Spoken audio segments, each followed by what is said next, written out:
Coucou! Je viens tout juste de terminer Le mec de la tombe d'à côté de Katharina Mazzetti. Ça y est, c'est fait. Hier, je vous en parlais dans mon petit billet du lundi et j'avais dû lire à peu près une trentaine de pages. Et là, voilà, ça se lit tout seul. On voit pas les pages défiler. C'est c'est comme un bonbon acidulé. Ça se savoure, c'est excellent, c'est un très très bon moment. Si j'avais su, enfin, et pourtant c'est pas faute de me l'avoir dit, donc je pense pas que ça aurait changé quelque chose, mais je l'aurais lu plus tôt. Et donc voilà, en fait on se retrouve face à deux personnages, mais des opposés sociaux, physiques, voilà, deux personnages qui ont la quarantaine, un homme, une femme, et je passe quelques pages quand même avant de savoir comment est-ce qu'ils s'appellent, parce que j'ai pas lu la quatrième de couve pour savoir leur... Enfin voilà, donc... et j'aime beaucoup le personnage masculin, donc qui s'appelle Benny. Franchement, je suis fan de Benny, et il a un point de vue très très particulier sur le monde, sur les choses, sur sa vie, la petite nana, et voilà, il la surnomme la beige. La beige parce qu'elle est tout le temps habillée en beige, qu'elle a la peau claire, les yeux blonds, enfin les cheveux blonds et de longs cils blancs, et voilà, qu'il la trouve un peu fade et éteinte.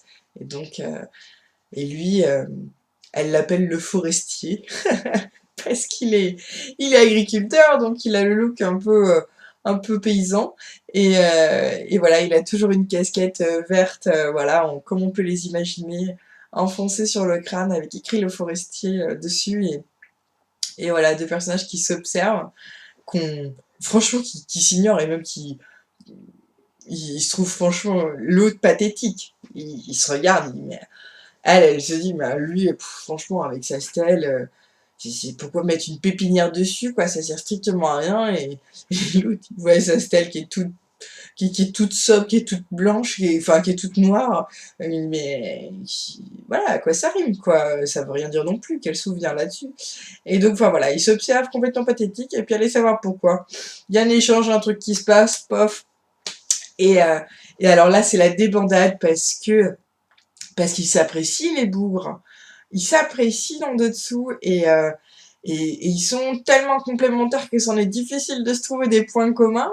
Et, et en fait, tout le challenge est là. Comment réussir à être ensemble en restant soi-même. Et c'est une alternance de chapitres très très courts, et chacun fait un portrait au vitriol, a un regard très très sarcastique, très très parfois noir, sur sa vie, sur ce qu'il est, et sur l'autre, et sur leur avenir ensemble, ou parfois très illusionné, très naïf, très doux. J'ai beaucoup aimé. Franchement, c'était une poésie à laquelle je m'attendais pas, et je pensais pas être séduite par ça. Euh, C'était un très bon rendez-vous. Il y a un deuxième tome qui est sorti, bien sûr, cet automne, il me semble. Je sais pas si je le lirai, mais j'y regarderai deux fois. Voilà, à lire.